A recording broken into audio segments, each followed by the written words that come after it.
Good evening, everybody.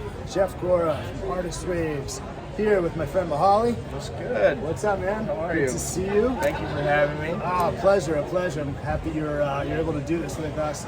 We're at the Levitate Backyard Festival in Marshfield, Mass. again, and it's a beautiful night. Night number 2. Mihali sold No out. rain. No rain, which was not supposed to be the case, but it cooperated. It listened to us. Yes, sir. And here we are.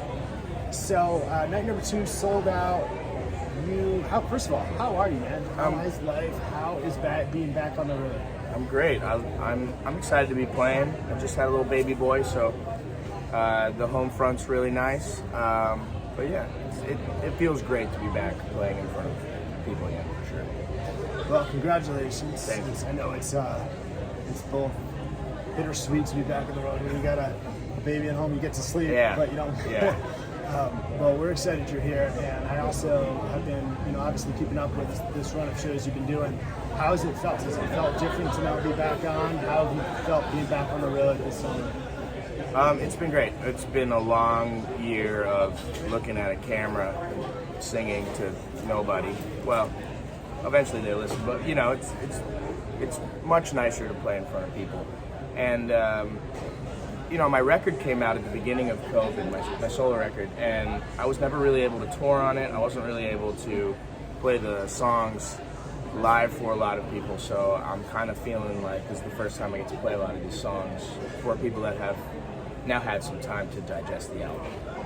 Yeah, it's funny that it came out when it did, February of 2020, because obviously nobody could predict what would happen next, but, I found the record to be very appropriate to that year and a half. Like, I found myself listening to it a lot, and at least that style of music, calm down a little bit. Yeah. Easier said than done, but you needed something to bring you to that place, and it was a really good record for that.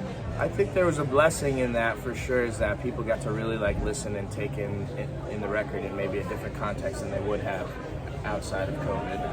I had a lot of fans reach out and say that the album really resonated with them during the time, so I'm feeling very blessed to have that.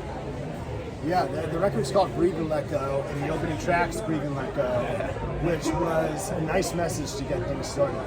And you also had a lot of guests on the record, whether it was G-Love or Cope or Modest Yahoo, Trevor Hall. I was fascinated. I'm always fascinated by that because I feel like your community of artists and bands does a lot of that, and it's so cool to see the support within. What does that mean to you? And is that something that you guys really look to do in terms of getting some friends on the record and adding a different vibe? Yeah, that's for sure a big focus of mine. Always, I think, especially with the solo stuff, is like those guys, Modest, Cope, G, all those guys. I was huge fans of their music when I was a kid. Not even a kid, 10 years ago, whatever. And having them be part of my music now has been one of the greatest honors. I've done a few tracks with Modest, and he's one of my good friends, and I feel super blessed to know him. And G-Love, everybody's been so cool and mentoring me as I've been kind of coming up through all of this. It's been really nice. It's really great. It's something I get to talk to you a lot about, within the artists within your greater community, about how much love and appreciation and support you guys have for one another. And you can see it, you can feel it, it's authentic. So that jumped out at me with the record. I love that. Yeah, I was some of my favorites, so I was thrilled, for sure.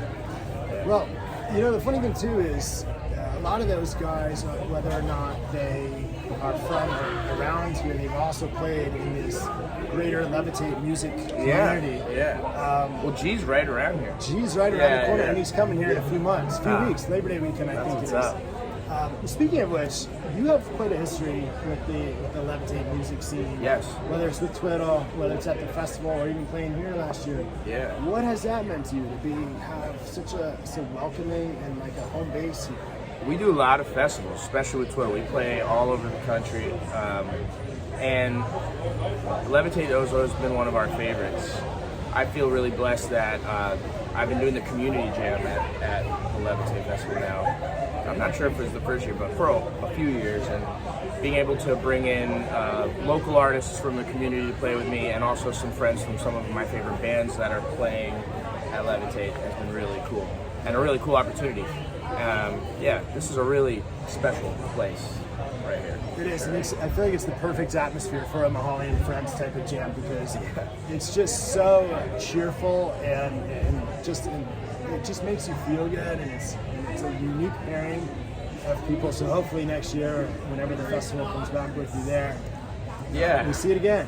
I mean, I got Jim coming down, and I've made some really good music friends from those community jams. And now, it's extending to these shows. So Jim's coming down, who always played with me at that, and he played with me last night. He's going to come play again tonight. Oh, awesome. Yeah. That's certainly something to look forward to. Yeah.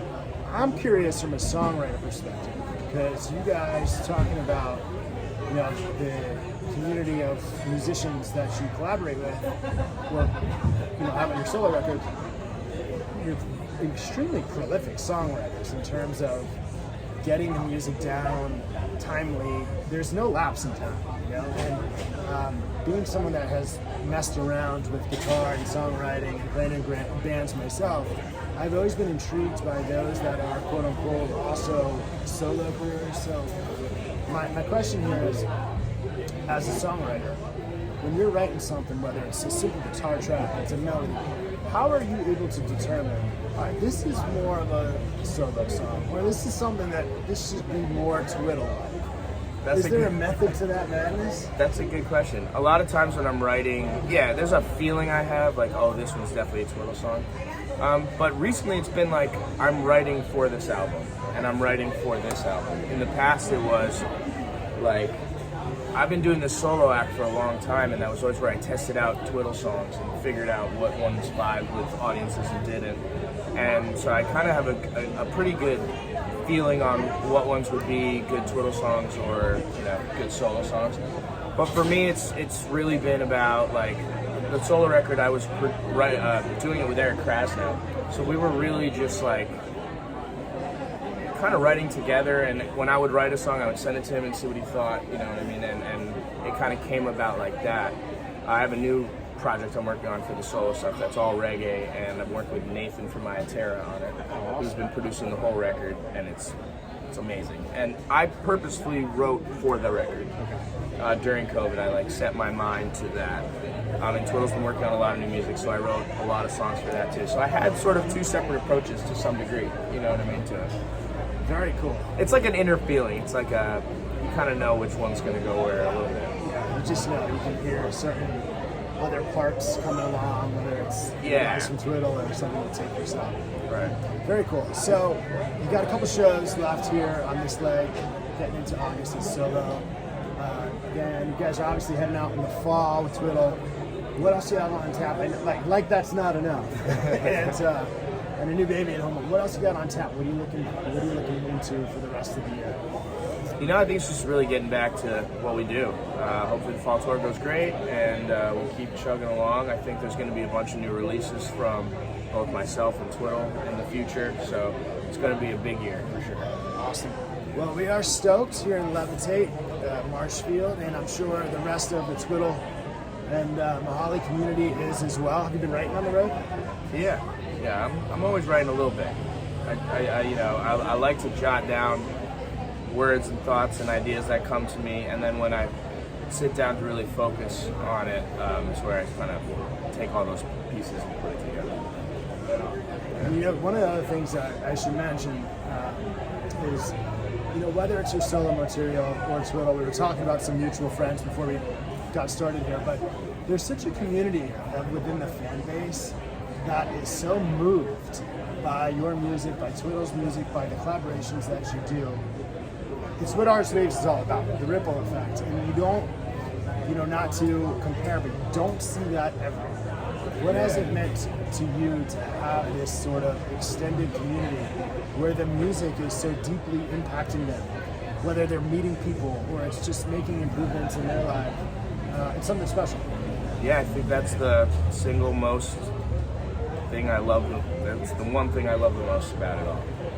It's one of the most important parts of this whole experience for me is the love, and I mean our fans are incredible. It's been nothing but support and love from day one. It's been really nice. It's a passionate bunch, and speaking of which, they are lined up behind us. This is the stage at Levitate Backyard, and we can hear the crowd itching to get started. You are hopping on stage, I believe, in about 30 minutes, so I will let you go. Thank you so much, Thank you, Mihali. man. This I has been a appreciate blast. it. Jeff Gorra, Artist Waves Live. Thanks for coming down. This is Mihali. We'll see you next time.